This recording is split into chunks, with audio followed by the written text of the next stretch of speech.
No exageramos cuando les decíamos que ha sido el 2 de mayo más combativo desde 1808. Ha salido Isabel Díaz Ayuso contra el gobierno con una fiereza. Lo cierto es que este acto de la Comunidad de Madrid se ha convertido en la mayor reafirmación anual de ayusismo y, en consecuencia, en un subliminal festival anti-Sánchez que resuena mucho más allá de Madrid.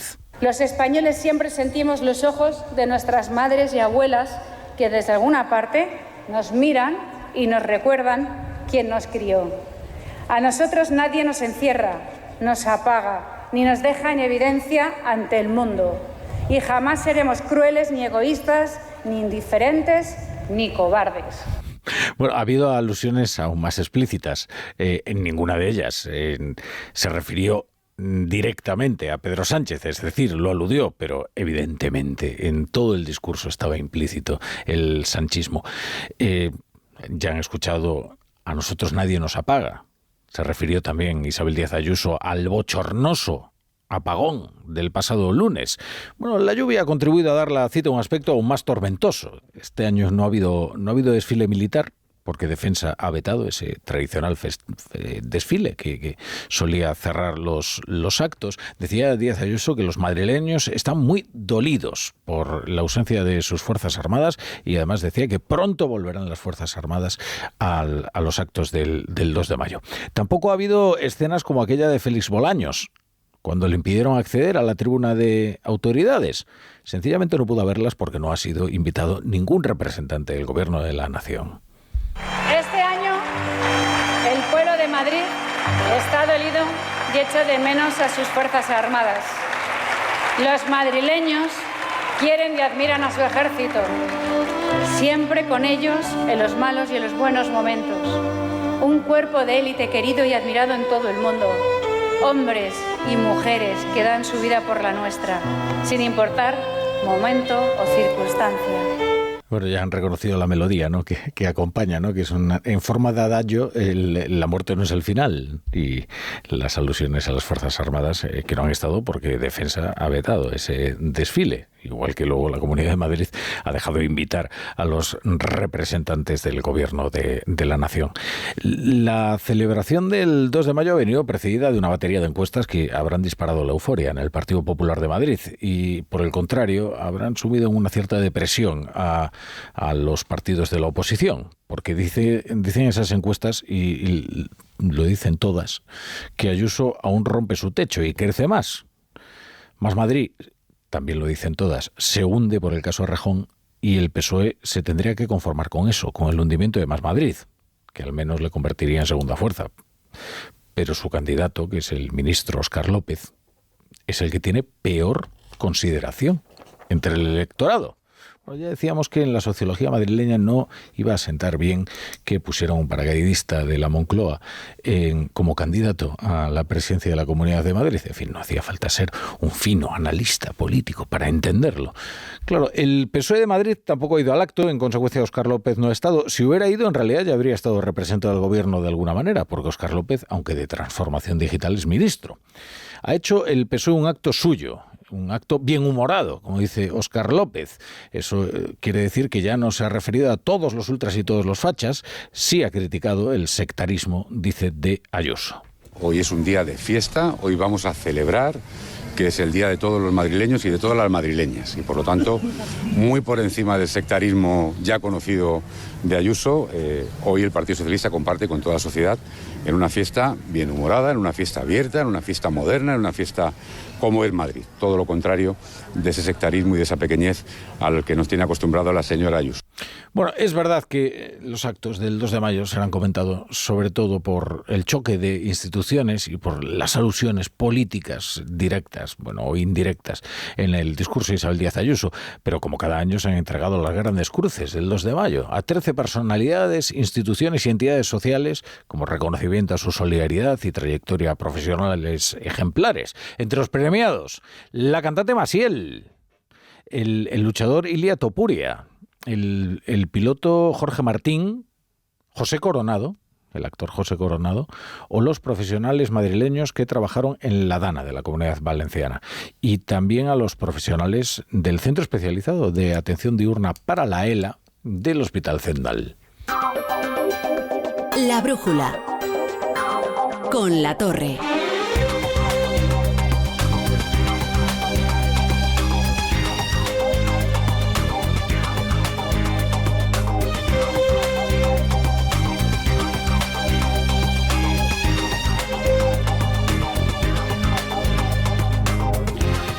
Bienvenidos a La Brújula. Si se incorporan a esta hora a la sintonía de Onda Cero. Por cierto, que del apagón, ahora que hablamos del apagón, del bochornoso apagón que decía Isabel Díaz Ayuso, un día más y nadie asume la responsabilidad.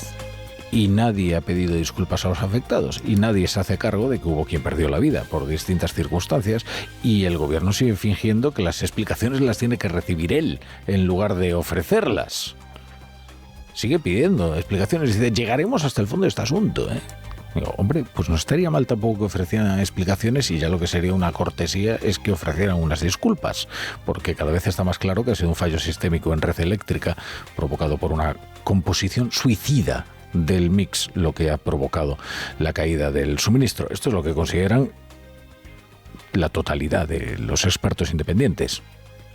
La totalidad. Bueno, lean hoy, por ejemplo, el análisis del País, más prolijo incluso que el de ayer. En cuanto a ese adjetivo, suicida, esto es lo que las eléctricas trasladaron a red eléctrica unas semanas antes del apagón, que estaba haciendo una composición suicida, planificando una composición suicida del mix, y que eso hacía vulnerable el sistema. Así que si es el mejor sistema europeo y mundial, pues el haberlo tumbado desde luego es toda una proeza. Corresponda a quien corresponda, que seguramente es a la red eléctrica que preside Beatriz Corredor. Hoy la vicepresidenta de Transición Ecológica, Sara Agesen, ha conversado con su homóloga portuguesa, que también reclama una explicación, y es natural, porque España tumbó con su fallo el sistema eléctrico portugués. Pero nada, el gobierno sigue negando. Hemos podido compartir una colaboración que se inició desde el primer día, esa colaboración y ese espíritu constructivo, no solo de intercambio de datos, sino de colaborar para identificar el incidente, la causa, y sobre todo para poner las medidas que sean necesarias para que no vuelva a ocurrir. Y por otro lado, hemos creado ya un grupo más formal, un grupo en el cual estaremos liderando la ministra portuguesa y yo misma, con la presencia de ambos secretarios de Estado de Energía. Y hoy Núñez Feijóo, el presidente del Partido Popular, se pregunta si esta cerrazón del gobierno, incapaz de admitir la causa del apagón, es fruto de la incompetencia o de la ocultación. Han pasado 4 días y ni el gobierno ni Red Eléctrica le han explicado a los españoles qué ha ocurrido. Solamente puede haber 2 posibilidades: una incompetencia manifiesta del gobierno de España, o que se nos está ocultando lo que pasó para intentar conseguir un relato durante estos días que beneficie al gobierno y a Red Eléctrica Española. 2 noticias que han convulsionado hoy la actualidad internacional y que nos sitúan en el Reino Unido y en Alemania. El partido de Nigel Farage, Reform UK, ha ganado las elecciones locales, y el Reino Unido ya empieza a asumir que Farage podría ser el próximo primer ministro. Hablamos del excéntrico personaje político que promovió la campaña del Brexit y cuyo nacionalismo radical, extremista, de discurso anti-inmigración ha conquistado a los británicos. Una proyección nacional de la BBC de los resultados de las elecciones locales dice que el partido de Nigel Farage habría ganado el 30% de los votos. Esto es 10 puntos por delante del Partido Laborista, que quedó en segundo lugar con el 20%. Y bueno, lo de los conservadores es una catástrofe tal que solo puede ser leída en términos de humillación, que es lo que dice la prensa. Cuanto más afín al Partido Conservador, por ejemplo el Daily Telegraph, más dura es con Badenoch y con la actual cúpula directiva del partido. Sale muy mal parado el Partido Conservador, los Tories, que durante tanto tiempo fueron el partido hegemónico en el Reino Unido, que durante tanto tiempo representaron lo que podríamos denominar el sentido común político allí en el Reino Unido, y que han caído en desgracia y han perdido prácticamente todo su poder territorial. Para medir la victoria de Nigel Farage y su Reform UK, basta un dato. Esta es la primera vez que un partido que no es ni el laborista ni el conservador encabeza las proyecciones políticas, los sondeos. ¿Qué ha podido ocurrir? Pues los británicos ya saben que la mayoría de las promesas de campaña por el Brexit eran una pura falsedad. Y sin embargo da igual. El discurso antimigración de Farage es una de las razones más poderosas de su victoria, seguramente. Pero además también esta victoria revela una desafección total con los dos partidos del sistema. Sabía que nos iría bien porque el partido ha mejorado mucho. Hemos profesionalizado la forma en la que operamos, desde nuestro mensaje hasta la recopilación de datos. Pero francamente lo que estamos logrando en términos de número de escaños supera mi sueño más exagerado y demuestra que la gente está preparada para un cambio real. Y fíjense en la paradoja que apuntan los analistas, ¿no? Reform UK se ha podido beneficiar de las consecuencias del Brexit que Nigel Farage promovió. O sea, esto sería ya la profecía autocumplida, ¿no? O sea, lo que sucedió al Brexit fue una situación de deterioro económico, de inestabilidad política, de cierta descomposición social.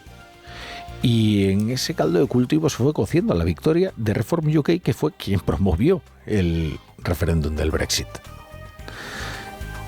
Esta es la situación actual de la política en el Reino Unido, en una potencia, no en cualquiera.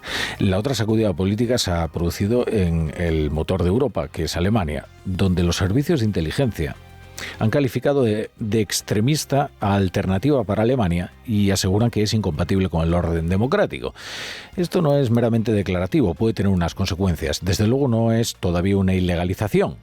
Pero no es la primera vez que se baraja esa posibilidad, porque ya saben ustedes que la democracia alemana es militante. Eso significa que puede proscribir a los partidos señalados como antisistema. Y este dictamen reaviva las iniciativas para la prohibición de Alternativa para Alemania. Desde luego permite a los servicios secretos vigilar de cerca al partido. Lo que pasa es que vamos a recordar que Alternativa para Alemania no es un partido marginal ya. O sea, tiene 10 millones de votos. Es la principal fuerza de la oposición. Y también este es un movimiento arriesgado, porque no solo es la principal fuerza de la oposición, sino que después de las elecciones que llevaron a Friedrich Merz a la Cancillería, casi se puede considerar como la única, después de ese pacto entre conservadores de la CDU y socialdemócratas. En Onda Cero, La Brújula, Rafa La Torre.